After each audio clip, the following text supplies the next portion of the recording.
Hello to all, welcome to my YouTube channel. आज हम English grammar का एक बेहतरीन सा टॉपिक पढ़ रहे हैं जो कि है परफेक्ट पार्टिसिपल। कंफ्यूजिंग होता है लेकिन अगर आप एक बार समझ लेंगे इसको तो फिर कोई दिक्कत नहीं होगी। होता क्या है perfect participle? Perfect participle basically क्या होता है कि जब एक इवेंट ख़त्म होने के बाद दूसरा इवेंट होता है तो उसे हम परफेक्ट पार्टिसिपल कहते हैं। जैसे कि उसने होमवर्क पूरा किया और फिर वह खेलने चली गई। ठीक है, क्या कि उसने होमवर्क पूरा किया और फिर वो खेलने चली गई, तो वहाँ दो इवेंट एक के जस्ट बाद एक हो रहा है। ठीक है, तो वह उसने पहले होमवर्क किया फिर वह खेलने चली गई, तो यहाँ हो रहे हैं ना एक के बाद एक दो इवेंट। पहले उसने खेला, पहले उसने वर्क किया, उसके बाद वो खेलने चली गई। तो जहाँ एक के बाद एक दो इवेंट लगातार होते हैं वहाँ हम परफेक्ट पार्टिसिपल का यूज़ करते हैं। और उसका स्ट्रक्चर क्या होता है? तो स्ट्रक्चर होता है हैविंग प्लस V3। जहाँ भी स्ट्रक्चर में आपको किसी सेंटेंस में आपको हैविंग प्लस V3 दिखे या हैविंग के साथ कोई अलग आपको वो दिखे तो वहाँ क्या होता है? परफेक्ट पार्टिसिपल होता है।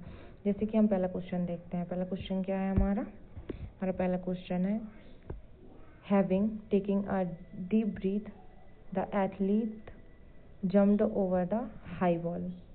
तो क्या है कि एक लंबी सांस लेने के बाद जो एथलीट था उसने जंप किया किस पर? एक हाई वॉल पर। ठीक है, तो यहाँ दो इवेंट हो रहे हैं। पहले उसने एक लंबी सांस ली, उसके बाद उसने क्या किया? जंप किया ये एक हाई वॉल पर। ठीक है, तो यहाँ हमें समझ आ रहा है कि यहाँ कौन सा लगेगा? यहाँ परफेक्ट पार्टिसिपल लगेगा। क्यों? क्योंकि यहाँ एक इवेंट के ख़त्म होते ही तुरंत दूसरा इवेंट हो रहा है।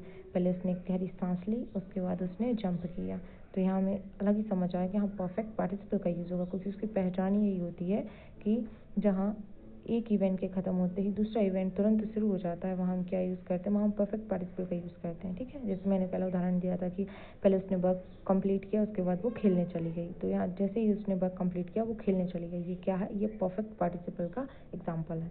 तो ऐसे ही हमारे पास है, तो यहाँ क्या हो जाएगा? इसका स्ट्रक्चर हमें पता है। स्ट्रक्चर क्या होता है? स्ट्रक्चर होता है कि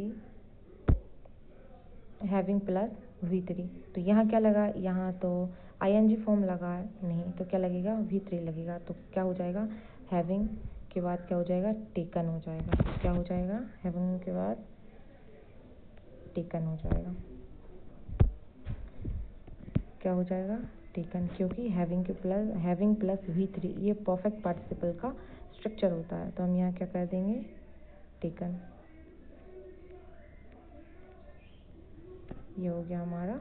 ठीक है, अब सेकंड पढ़ते हैं। सेकंड क्या है?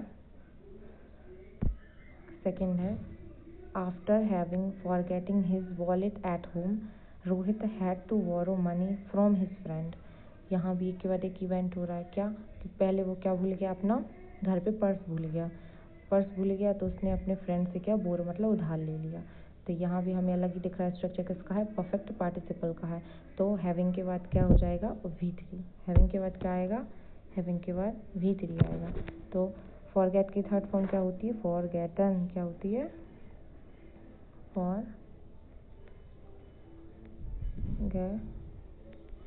फॉरगेटन। ठीक है, तो क्या हो जाएगा? फॉरगेटन हो जाएगा। थर्ड देखते हैं। ठीक है,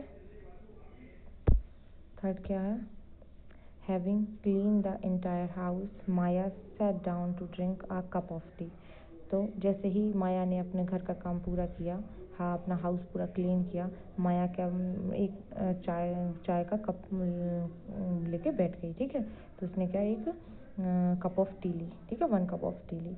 तो यहाँ स्ट्रक्चर दिख रहा है कि उसने जैसे ही अपना घर का काम पूरा किया और तो वो मतलब एक चाय पीने चली गई, उसने एक चाय पी। तो यहाँ भी क्या हो जाएगा?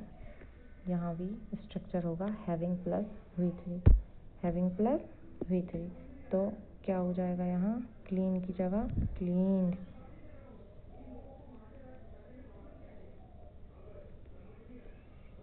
ओके, क्लीन्ड हो जाएगा। फोर्थ क्या है? Having studying English for 2 hours the students took a short break. तो क्या है? जैसे ही उन्होंने इंग्लिश के 2 hours की क्लास ली या पढ़ाई की, जैसे ही स्टूडेंट्स ने 2 घंटे इंग्लिश पढ़ी, उसके बाद उन्होंने क्या लिया, एक शॉर्ट ब्रेक लिया। तो यहाँ भी लग रहा है कि एक इवेंट के ख़त्म होते तुरंत दूसरा इवेंट किया बच्चों ने। क्या किया कि पहले उन्होंने 2 घंटे इंग्लिश पढ़ी, उसके बाद उन्होंने थोड़ा सा ब्रेक लिया।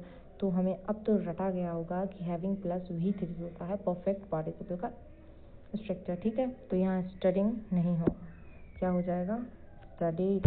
क्या हो जाएगा, स्टडीड। स्टडिंग नहीं होगा, क्या हो जाएगा, स्टडीड हो जाएगा। ठीक है, और अब फिफ्थ क्वेश्चन क्या है, फिफ्थ है having gave the speech the leader thanks the audience. जैसे ही उसने स्पीच दी, जो लीडर था उसने थैंक्स किया, किसको, ऑडियंस को थैंक्स किया। तो यहाँ भी हमें लग रहा है क्या है, यहाँ भी परफेक्ट पार्टिसिपल का स्ट्रक्चर है। तो अब आप हमें कमेंट बॉक्स में बताएंगे इसका आंसर करेक्शन के साथ क्या होगा फिफ्थ में। इसका ये पूरा PDF है, नीचे आंसर शीट दी हुई है एक्सप्लेनेशन के साथ, तो आप इसको टेलीग्राम चैनल से ले सकते हैं। ठीक है, फिफ्थ क्वेश्चन में क्या होगा ज़रूर बताएं, और अगर लगे कि हाँ परफेक्ट पार्टिसिपल आज समझ आया है, बस एक स्ट्रक्चर याद रखिए कि जब भी थोड़ा सा पढ़ के ये समझ आए उसको कि एक इवेंट ख़त्म होने के बाद सेकेंड इवेंट स्टार्ट हुआ है, तो वहाँ हम परफेक्ट पार्टिसिपल का यूज़ करते हैं, और उसका स्ट्रक्चर बस इतना सा होता है, क्या, हैविंग प्लस V3। तो हमें बस पता होना चाहिए उसकी थर्ड फॉर्म क्या होती है। ऐसे ही आप बताना कि इसमें नो एरर है या फिर इसमें फॉर्म गलत लगा है वर्ब का, इसे कमेंट बॉक्स में बताइए। अच्छा लगा हो तो subscribe and share. Thank you.